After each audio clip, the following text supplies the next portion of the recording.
Rounds 3 and 4 set to go here as we are closing in on the end of our Riftlab Clash number 4. I'm very excited. My name is Order. With me is Silent Knight, and we will once again be your casters. We were here a couple of weeks ago, and now we're back once again. Silent Knight, how you doing? I'm doing absolutely great. It's been a great time being able to see all of these decks. I mean, watching Misfortune going with the Auroras and things like that last round was really awesome. Getting to see some great set gameplay, and right now we have an absolute banger coming your way. We are going to be looking at Aurora Yi versus VIKTOR. That's going to be pretty dang exciting. Yes, it is. These are two players that are currently 2-0 here in this Rift Clash. Now, keep in mind that this is going to be a point system. We are basing this off of how many wins you get, and at the end of the rounds, you, of course, get points totaled, possibly leading into a couple more tournaments, but no longer worried about that one. We get to see a Master Yi deck. We haven't seen one on stream just yet, or at least in a while, and this is one that everyone should know from some of the regionals. Yeah, exactly. This is the one that won the China regionals here, and so you're going to see a lot of similarities. Now, the point of this deck is going to be, well, how fast can I go ahead and ramp up to 9 to go ahead and be able to play the Aurora? And, I mean, you see a lot of really big units there. So at the end game, you're going to be finding yourself having a lot of difficulty if you are the VIKTOR here, trying to take back some battlefields as you go. But likewise, let's go ahead and pass it over to the VIKTOR deck list and see what is in store.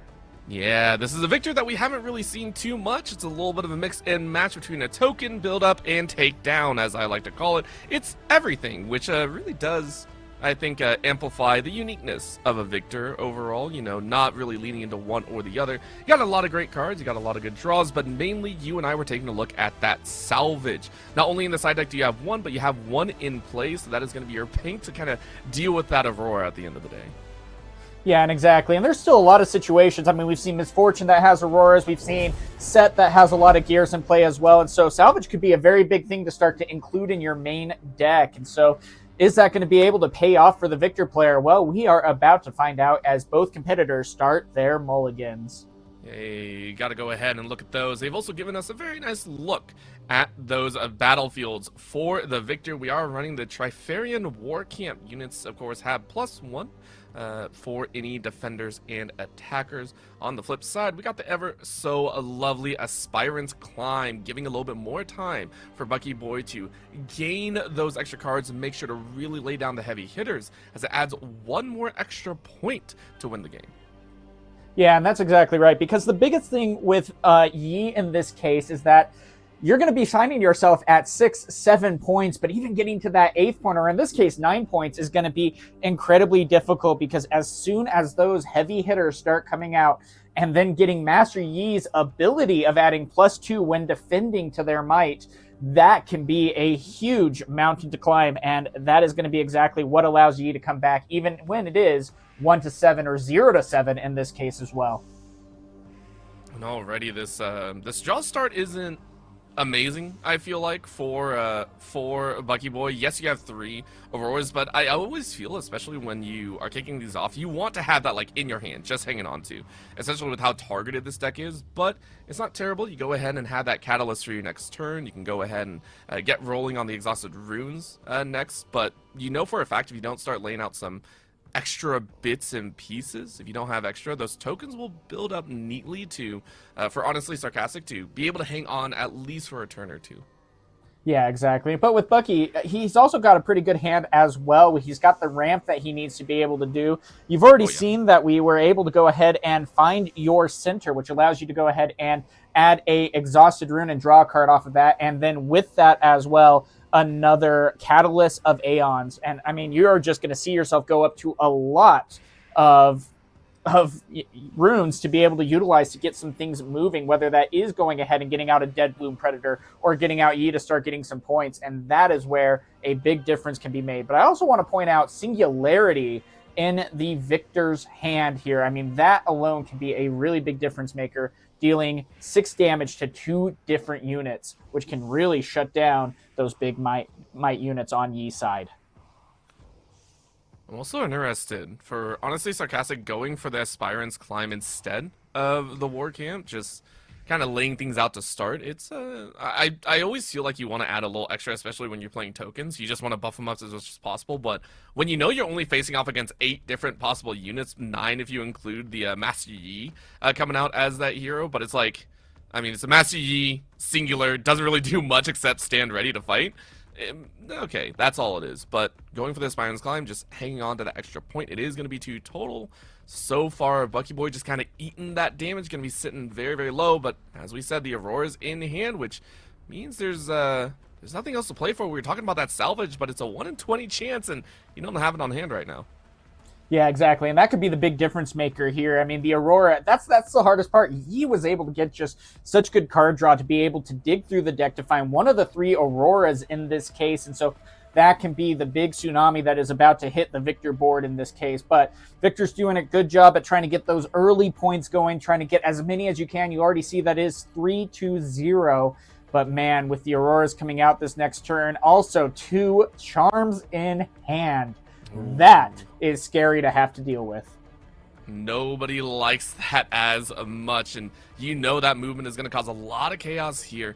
Honestly, Sarcastic trying to build up their board, but there is that tap saying thank you very much. And for honestly Sarcastic, you knew it was coming. You knew it was going to be on hand. It's already out on the board. You stacked up 3, but that 3-point difference is not going to be held on for too much longer. Rotate 1, rotate 2. There are only so many units you can get. Main thing is how much you're going to have to recycle. Remember, you were talking about this before.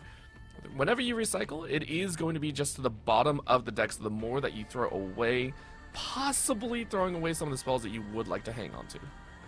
Well, and this is a big part too. Also, this is common knowledge when you dig through the deck and reveal the cards. And so you are telling right now to your opponent exactly what is in my deck. And it looks like in this case, we were able to go ahead and find a White Flame Protector. But the more that you dig in the Aurora, the more that you're giving all of that to honestly Sarcastic on the information. So game 2, game 3, if you keep that knowledge based in your mind, you can use that to really start to plan ahead on what your opponent might have to be able to answer back to all of this.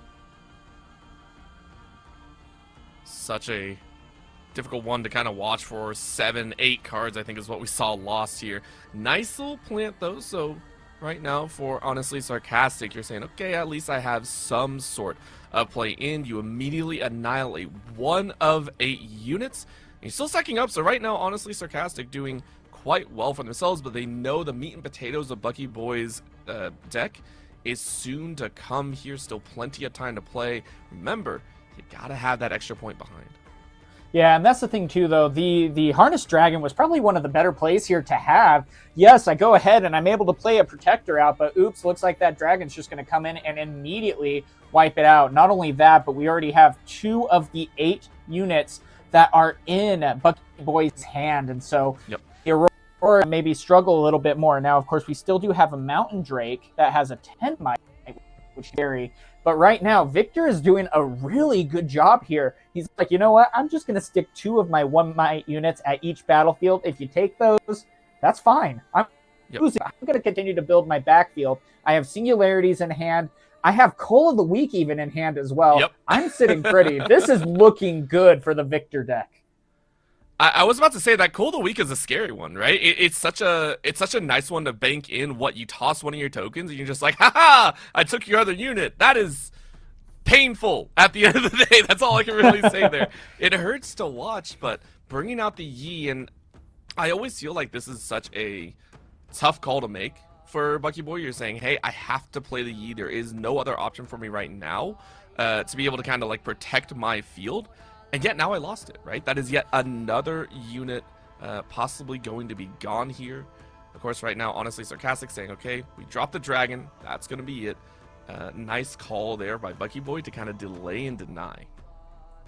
Yeah, and so that's going to be the big part there. And I mean, that's a great response.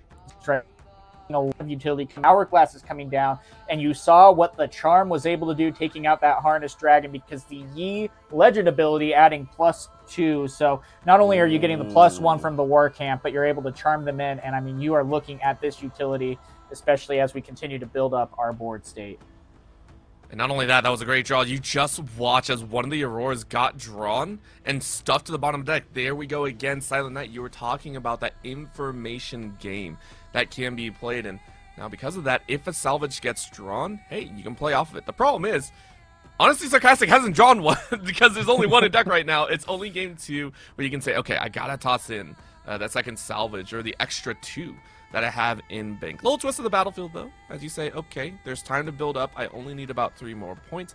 How do I save and continue to stack and pray that BuckyBoi isn't able to take both battlefields very quickly? Yeah, and that's going to be the big thing. And again, we still have Call of the Week. That'll at least get rid of Hourglass in this case if you need to, and Yep. you know, a battlefield potentially. But on top of that, the Singularity, that will be a little bit slow to play considering, because again, that is a lot of runes that you need to use to be able to use, you know, Singularity. Still, you are going to be able to hard hit, you know, both of these units and take care of them potentially. But again, that battlefield to get you to try to get to 9 points to be able to win a game, that could be the big difference maker here on taking game 1 for BuckyBoi. Let's see if they can do so. Honestly, Sarcastc kind of chilling out here, still trying to watch what they want to do. Full set. A little bit of an eke up. Adjustment of the cards. This is what everyone loves to do. You gotta have all your cards in the virtually right space. I always like seeing that also at like tournaments and everything like that. You watch a player just kind of shuffle and you get to watch all their, what I like to call lovingly tells at the end of the day, except this isn't really a tell, it's just like something that they would do to adjust. But there are some weird habits players pick up, and I'd be very interested to see if they translate from the virtual tabletop to actual in-game play. It's just like, man, I'm so used to like spinning my card while I'm here, just waiting and waiting, and just like, don't do that at an actual table, please. Don't do that. No, and that's the interesting thing too, because yeah, again, there are some interesting habits, and like you said, tells that could really give things away. And there's been times where we've seen even some of those tells and casts that we've done in the past together, where people have maybe given away more information than they think. And now this is the big thing too as well, with the war camp being out, Yi's at 7, and so Singularity would have to target the Yi twice in this case to be able to get rid of it. It's your own battlefield that you selected for this match is almost now working against you. Now, you do see that he is moving in 3 units, each one getting a buff up because of the war camp, but even still, you know, not being able to necessarily utilize Singularity in this case until now that he is back into the battlefield, you might be able to do so. You go ahead and hold on, and all of a sudden, BuckyBoi better get some good draws. As we know, you have plenty units to play.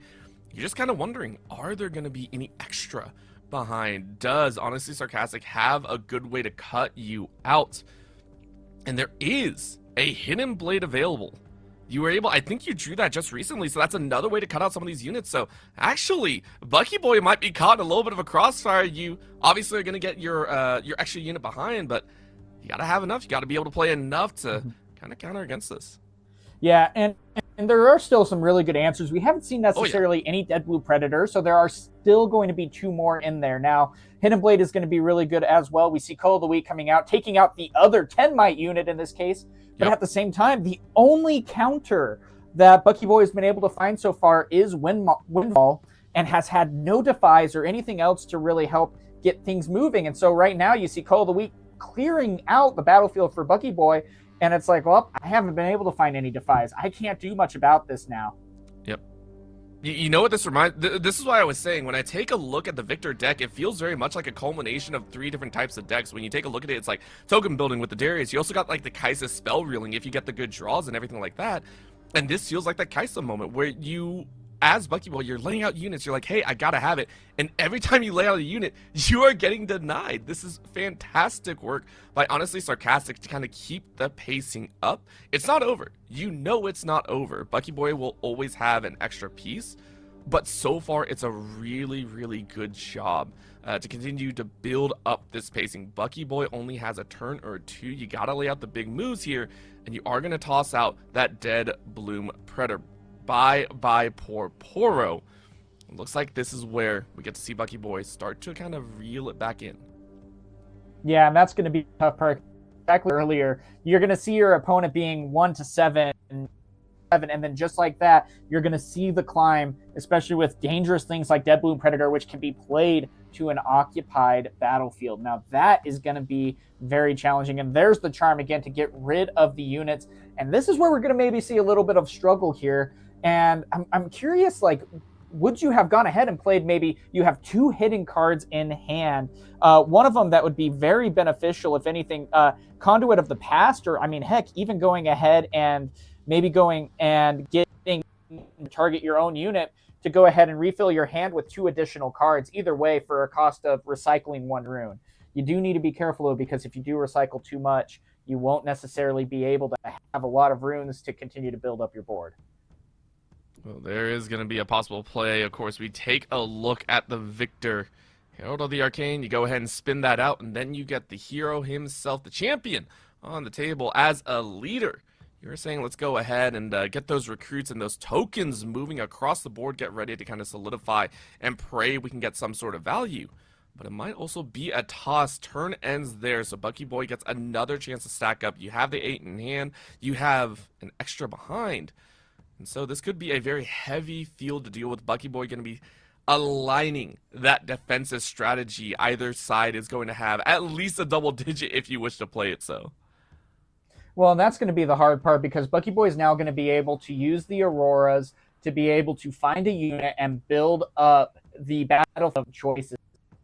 And that's going to be, because if you're adding an 8 or more might unit every single turn to a battle, then you're like, well, now I got to go and try to get over 16 might. Now I got to try to get over 24 might, you know, whatever case. And this, any deck that is going to get this, have a really big goal on trying to come back and win.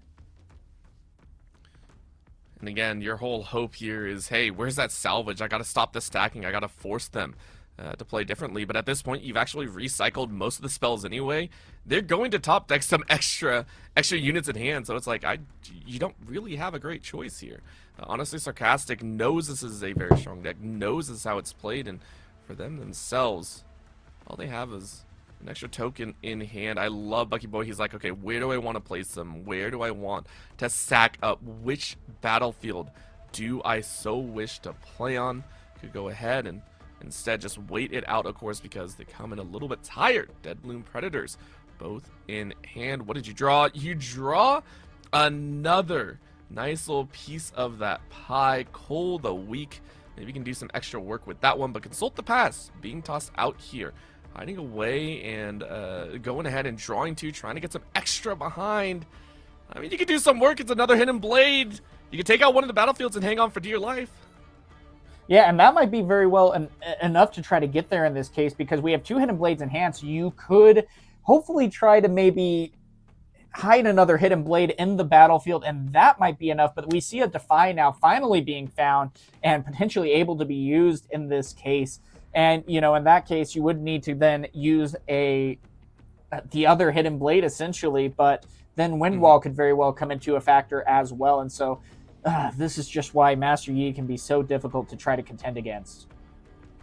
Yeah, you called it out. That Windwall's been sitting in the Defy as well. And then you also have a feeling there's been a card that has been sitting in the back hands for a decent bit now. Of course, the Primal Strength ready to go. And that can amp it up to, I don't know, further degrees, if you will. And then, yes, you do have that White Flame Protector as well. These are all options to, if BuckyBoi loses out on what would be a spell off, if I can so lovingly call it, you still have some hard-hitting units to try and bounce back. But it will be a tap. Another Hourglass in hand, meaning these extra units are going to be played safe. BuckyBoi wishes, but we're sitting at a 6-7 as you called it out, Silent Knight. It's been such a quick run back to just a 1-point difference. Well, and here's the hardest part, too, is you're looking for these win cons in Victor. And the interesting thing, taking a look at the deck list for, honestly, Sarcastic, you're only running 1 Grand Stratagem. And that adds +5 to all of your units. And so, yes, I see that he's going ahead and building up his board state really well in this case. But, you know, Thousand Tail Watcher might not necessarily do a whole lot when just minusing 3 from each unit. Yes, that can be helpful, but the big thing is going to be the Grand Stratagem to make that overwhelming difference. But when you're only running 1, that could be very detrimental here on trying to get this, just such a crucial card now to have at this point in the game. Well, bye-bye to a few extras. We saw the other Aurora go down. 5 cards in the back pocket. Where is that extra unit? And there it is. Welcome to the battlefield. The Mighty Dragon comes on down. Kind of, I would say kind of useless in League of Legends. Someone's going to hate me for that one, but here in Riftbound, extremely powerful to have in your back pocket, ready to go for the next turn. Yeah, and it doesn't necessarily have any grand effects or anything like that, but still, the 10 might is very scary to take a look at. And at the same time, with all you've seen either in hand or on the battlefield at this point, I really think there's only maybe one or two that Aurora is going to be able to find at this point. Now, of course, we are getting into the late game, but still, Aurora might start fizzling out here if the game goes on for much longer. That is also if, honestly, Sarcastic is able to get a couple extra cuts. You know you have it available, but you also don't want to give what would be, 4 cards over into BuckyBoi's hands. Now, the other way you could look at that is if you force some of the units into BuckyBoi's hands, he would be forced to, instead of drawing it with Aurora, be forced to expend it. So that might be another thought. I never thought of it that way, but I think it'd be funny if that's the route you go. But obviously there are hundreds of better strategies out there. Still kind of giving it a little moment. There's going to be that toss away. They are going to toss down at least one of that hidden blade. Now, will it be countered here?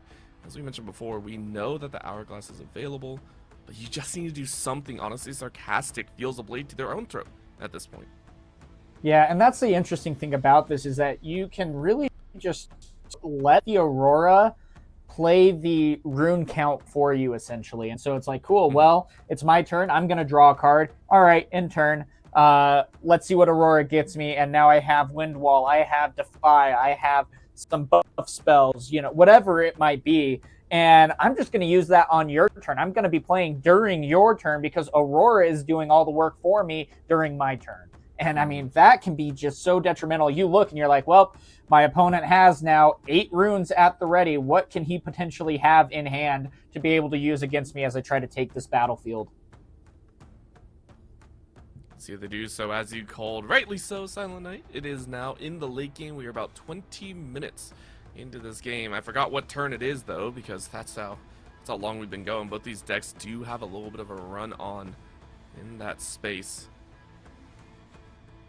Decent hand, though. Honestly, Sarcastic has a lot of cards to play, just not enough strong arming their way into victory. We talked about that Singularity still in hand. A twist of 1, though. What are you going to play here? Options abound. Behind, okay. Yeah. Toss out 2, and you are going to go for the other hidden blade. You're wondering if that was going to be played or not. You're expecting another denial at this point, but no. I like this. BuckyBoi says, no worries, no need. I had an hourglass. I don't need to use that wind wall. Well, and I really think that he is potentially saving the wind wall in case there is a grand stratagem. Because he knows if the grand stratagem is then played, it is game over here. My opponent is at 7 points. There is going to be nothing I can do if that card comes out. Whereas if I have the hourglass out and the dead bloom's going to just go back to base, I'm okay with that because he's going to come back swinging on the next turn. And so just got to be so careful about how you go about that there. And so great play there for BuckyBoi. And now comes that Singularity, dealing 6 and almost clearing out a lot of your runes. So this is actually feels like that last-ditch effort, and they're gonna wind wall the Singularity. You kind of have that feeling of this is the end here. I actually really like this. Is the call down of, hey, honestly, just kind of tapped out right there. You only got 3 runes in the bank. There's only so much you could actually play for. Let's go for the kill now. This is what we were kind of looking at and waiting for. There is no grand stratagem, by the way. Honestly, doesn't have that. So BuckyBoi's like, oh, this is my chance. Yeah, and that's going to be the big thing too, but because Singularity went ahead and targeted Dead Blue Predator, he has Deflect, meaning that you have to go ahead and recycle a rune to choose Dead Blue Predator with an effect. And so that's why you saw, you know, honestly, Sarcastic go from all of these runes out onto the base and then down to just 3 because he had to recycle 3 at that point, but still at that point, look at this board state as we continue to move in. As everything is starting to come forth here. This might be able to secure the win, and it looks like very well might be able to, as honestly Sarcastic ended up taking game number 1. It felt very sneaky. It felt very sneaky when we were looking at it. We were banking on the grand stratagem. We were taking a look at it, but both players saw a very different story, and now we get to take a look. Honestly, Sarcastic taking that victory, but saying, hey, that Aurora, bleeding out the Aurora is a little bit too difficult. You and I were talking about it. We expect those salvages to go in deck. Yeah, and again, I really think these two salvages are going to be absolutely crucial here for our opponent. But not only that, unchecked power, going ahead and exerting all of your units on the field whatsoever, and then dealing 12 damage to each unit. That is going to be an absolute game changer here in this matchup. And likewise, on the other side, you might be looking at some sabotage here, which is going to be really interesting as well. Being able to, well, not to only know your opponent's hand, but also being able to discard a non-unit spell. So there's a lot going on here that can benefit both users as they go into this game too. I'm really, really scared, and honestly, we have to give it props though. BuckyBoi played that deck about as good as you could. We were talking about that turn 3, turn 4, bringing out the Aurora, slamming that down as soon as possible, and just getting it moving that way.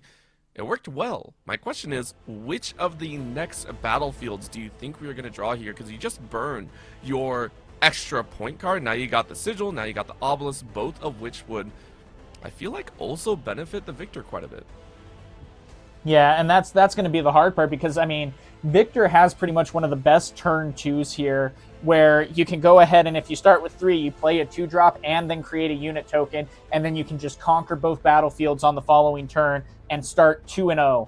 That's going to be a big difference here, and unfortunately, yeah, it looks like the Yi has a lot of those, battlefields that can really benefit your opponent, and then likewise, on the other side as well, you have something like even Arena's Greatest as a battlefield where each player starts with an addition, which game. So where it ended up being a little bit longer, this game could end up being. It'll be fun to see how that unravels as well. And the different, I wonder if you'd even offer to go with the Sanctum there at the very, very bottom, saying, okay, well, I don't want to worry too much about how these cards are going to come out at this point. I just need to draw those salvages. I just need to draw those specific cards to counter.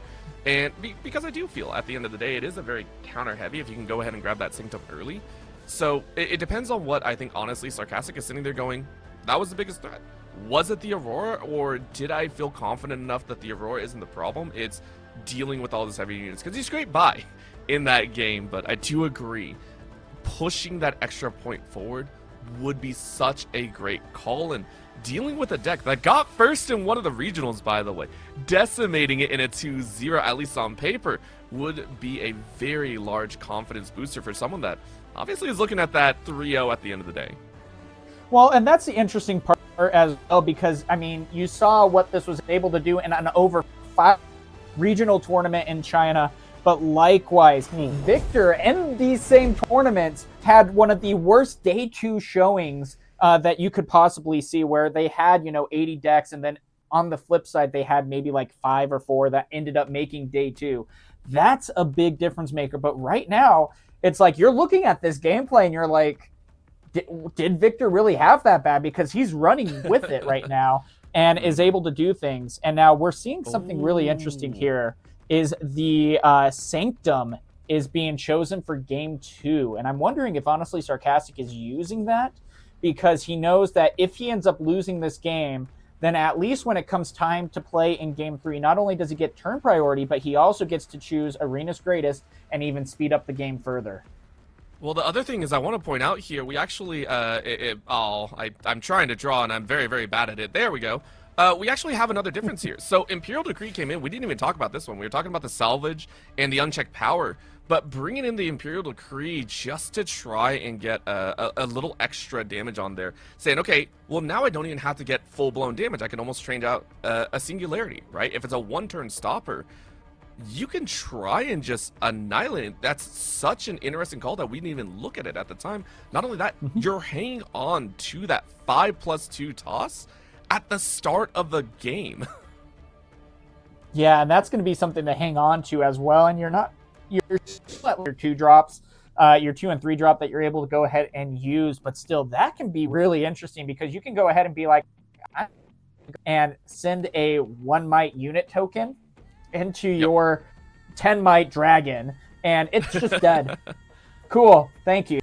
And also seeing unchecked power as well. So, I mean, honestly, Sarcastic is really setting up to not only dominate the early game, starting 2-0, but also being able to dominate the late game as things are going. But likewise, BuckyBoi has the Auroras in hand. I mean, it's so nice to have. We didn't even get to talk about the battlefields. We were asking, was it going to be Arena's Greatest? Were you going to try and accelerate the game? No. You are going for that candlelit sanctum, so maybe. I'm right for once, it feels like. I'm not usually right when it comes to these card games. I'm so used to guessing my way through it, but it is going to be that sanctum. Know what card is coming next. Recycle another one, and it's a difficult call, but you are going to make it. On the flip side, it is the Obelisk of Power coming out for BuckyBoi, saying, please give me that chance to get more runes, to get that push as fast as possible. But at this point, it's actually just benefiting, honestly, Sarcastic. You are just so happy about having both of those fields covered. Yeah, and now you're going to be able to see the Auroras are going to be getting ramped up pretty fast if they so choose. Going to start getting things moving. Another charm coming into play as well for BuckyBoi, so there's a lot of really great answers. But again, that's just the response that you're going to be able to have as well. Next turn, we could be seeing, honestly, Sarcastic playing the Imperial Decree and being able to do so with these and just sending 2-unit tokens into the battlefield and then just calling it good at that point. And we see that Dragon coming out on play, so that is going to be 10 might. That's scary, but I mean, is that going to be enough to start making an impact as we start moving up now 4-0? I think it can, but maybe not as big as we're assuming. You see all these tokens kind of lined up here for, honestly, Sarcastic. I don't want to say devil's advocate by any stretch or anything like that. We know BuckyBoi has that 10, but this feels like a flooding of the board right now. Honestly, Sarcastic has so many options to work with here. Is going to lay down a little bit extra seal in the back part. The Consult of the Past, draw an extra 2, and there it is. We are waiting for that draw. We mentioned the changes here, that Aurora could only be turned for 1. And you and I were talking about this Sabotage versus Salvage. The Salvage feels good there. Well, and that's the hard part too, is like, yeah, you were able to go ahead and play that. And again, BuckyBoi has not been able to really find or utilize any defies. He had one last game, and after running 3 and being able to draw things, it's like, I can't, you know? And so Windwall was going to be the only answer. And Windwall, you're only running 1, maybe 2 now if you sided in the other one, which I would imagine you do. Both players did side cards in this in between games. But even still, it's like if you aren't able to pay the cost to play the card, you know, you're almost just shooting yourself in the foot a little bit. Yep. And so, yeah, tough answer there. And I actually kind of like this as well. Honestly, Sarcastic is up 4, but decided to retreat with most of the units, making sure to have that token benefit at that time. And I wonder if you are looking for an unchecked power, saying, hey, we're going to be sending in a lot here in a little bit. We are going to fire off a cannon. And with that singular Aurora gone, it might be some time before we get to see another one roll into BuckyBoi's hands, which means you got to play out of your own hand, and all we see is that Dead Bloom in pocket. So it's a costly piece to play, but I want to keep eyes on that one. Honestly, Sarcastic hasn't made a move like this before, but drawing all those tokens back, drawing all those units back, saying, I need them in my base for the time being. Well, and here's the hard part too. I mean, we're seeing the Viktor come out, which is going to be, or the Yi coming out, sorry, which is going to be very helpful at least to try to get some more points in this case, and so that'll be good. It's now going to be 4-2 in this case. That being said, as well, we also have the charms that could very well be utilized, but likewise, there's not a whole lot that you can target with just yet either. But also, what's scary is there's a Call of the Week being drawn off the top. Oh, there we go. Oh, he is. I was curious if he was gonna wait, but you understand the Aurora's gone, meaning there's not gonna be another unit unless tapped, you know, on your side with the runes. So you just clear the board, and now you can flood the battlefield once again. Remember, that's 2 out of the 7 units taken away. All of a sudden, BuckyBoi is at a little bit of a loss, and you're not drawing that Aurora still. You are stuck in space. This feels really bad for BuckyBoi. Well, and here's the thing, too. Dead Bloom Predator can only be played into an active battlefield, you know, so it's either the base or the active battlefield. So it's going to be that much slower as well with that. And so here we go, trying to dig again, maybe trying to get the Auroras. Nope, there goes the Hourglass. And so next turn, you're going to be able to put 2 units into the battlefields, go up to 6 points, and then say, all right, what are you going to be able to do here? And at this point, BuckyBoi is like, I just got to dig. I got to do everything I can to try to find units that I can even play at this point. Yes, I'm going to be able to get some ramp going, but that's about it. Oh, no! He tried again. He tried again, and it hurts. Honestly, Sarcastic is forcing BuckyBoi's hands. The trumpets are of defeat at this point. I'm crying on the inside, man. We had a 22-minute game, last time, and this time BuckyBoi is just getting stalled. And that's the hard part because, yeah, you're just seeing all the cards that you just don't want to see. And then after all that digging, it's like, hey, I'm going to play an Hourglass. That's all I can do. And so now we're going to be seeing going up to 6 points in this case. And then not only that, you're going to have a lot in the backfield to be able to use. And you have Thousand Tail Watcher. You also have the card that you cited in, Imperial Decree. So even if they go ahead and it's by some miracle end up taking both battlefields, you play Imperial Decree, you send 2 of your 1 might units that you create out of thin air because you can as Victor, and then you just retake the battlefields, and that very well could be the GG that we need right here. It is such a unique way of playing. And I have to give a big shout out to Truix, who, of course, is our producer, but made this entire graphic, by the way. If you love this, it is awesome to take a look at. Of course, on Tabletop Simulator as well. This is the entire battlefield. But to give eyes saying, hey, we want to show off a Victor at some point. It is such a unique way to play that does not play a singular win con. It feels like you are playing off your opponent so much. It feels like such a denial at the end of the day. We talk about Hooked Areas, we talk about the Auroras and just about everywhere, you know, MFE and everything like that.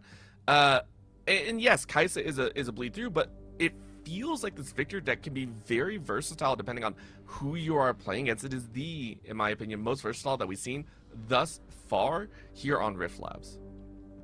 Yeah, and that's going to be the interesting part. And that's why, like, I'm almost scratching my head a little bit here because it's like, you know, we saw how horrible Victor had, again, like we said, with making day 2 in the China regionals. We had 4 of them, and the Victor had the worst showing out of all 4. And yet here we go with this deck, and it might just be, you know, trying to figure out, just like what you said, the balance that is needed here to be able to work this out properly. But, I mean, you're seeing now, Victor is going against the deck that won the last regionals here in China, and it is doing so with ease and could very well be 2-0ing BuckyBoi right here and right now. I mean, that's the call. That was a very, very late draw on the Aurora. You see it, BuckyBoi's like, bro, that's like 3 turns too late, man. You couldn't give that to me earlier. And another part is, again, for honestly Sarcastc. It wasn't Sarcastc to wait it out. You were building, you were buffing your hand up pretty much, which I highly appreciate, by the way. We didn't get to call it out before. You were buffing your hand for this big push at the very end. You're saying, I need to make sure I have enough cards to defy on the back end as well. No pun intended. But you are making sure that you have enough in hand for BuckyBoi to be denied on that front. So BuckyBoi probably also recognized that. It was such a gut call as well. If it wasn't Dead Bloom in there, you were like, dang, that, I mean, he's going to lay out some good cards. But it was. So you had a free 2 turns behind. We're now 10 minutes in, 6 points to 3. Honestly, Sarcastc just kind of waiting their moment. Are they going to be able to give time? Is honestly Sarcastc actually going to give time for BuckyBoi to get that Aurora back out and slam down some extra units? Yeah, and that's going to be the big thing. And we just had a huge exchange that ended up happening on the board. We saw Dead Bloom that was able to go ahead and not only take the battlefield, but then try to charm out the Thousand Tail Watcher. And likewise, we had Smokescreen come out targeting the Dead Bloom Predator, which was then going to have to also recycle a rune for targeting Dead Bloom Predator. And just like that, though, we were able to see the Wind Wall come out. Now, here we go with the Call of the Week, going ahead and destroying a 1 might unit and causing you to destroy your Dead Bloom Predator. And rightfully so, being 4-7, that might be exactly what it takes to be able to win this game.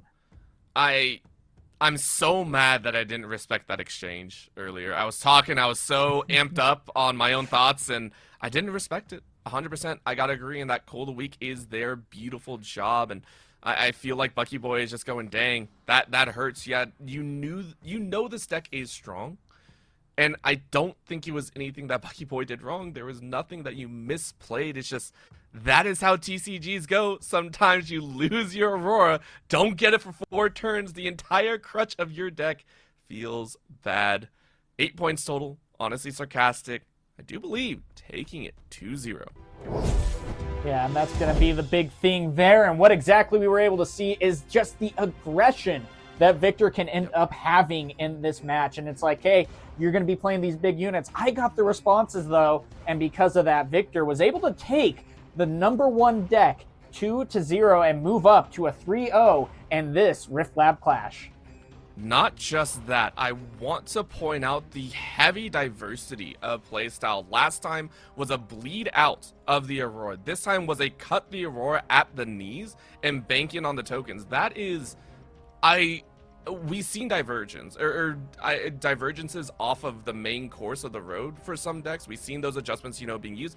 This is by far like a straight up detour all the way around. Like, that was such an interesting variety choice, and I really do appreciate it. We didn't even get to see, what was it? I think it was the, we didn't even get to see the Imperial Decree. Like, the Imperial Decree literally sat in there like, I got it in my back pocket just in case.